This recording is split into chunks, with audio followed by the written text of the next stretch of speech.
Samantala, nakipagbulong si Quezon City Mayor Joy Belmonte sa mga negosyante sa Laloma para pagtibayin pa ang clearance permit ng mga nagtitinda ng lechon habang papalapit ang holiday season. Ito'y sa kabila na rin ng pagsasara ng nasa 14 na establishmento sa lugar matapos magpositibo sa ASF ang kanilang mga ibinebentang baboy. Nagbabalik sa detalye si Catherine Landicho.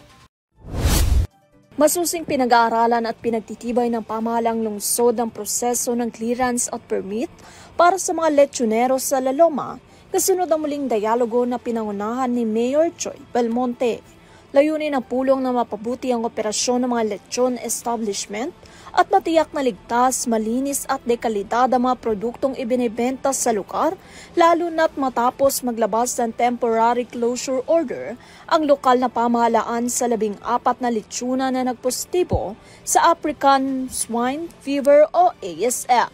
Ayon sa QCLGU, bahagi ito ng hakbang upang maiwasan ang pagkalat ng sakit at maprotektahan ang kalusugan ng publiko at industriya ng lechon sa Laloma.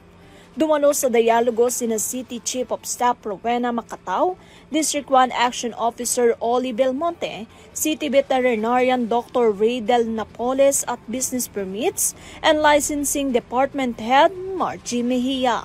Nakaisa rin sa pagpupulong si City Attorney Carlo Austria, City Health Department Head Dr. Ramona Abarquez at Laloma Lechoners President Barangay, Paang Bundok Punong Barangay, William Chua.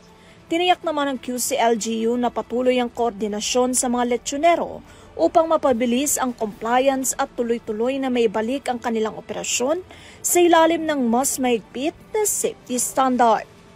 Para sa EuroTV News, Catherine Landicho, sumasaludo sa bawat Pilipino.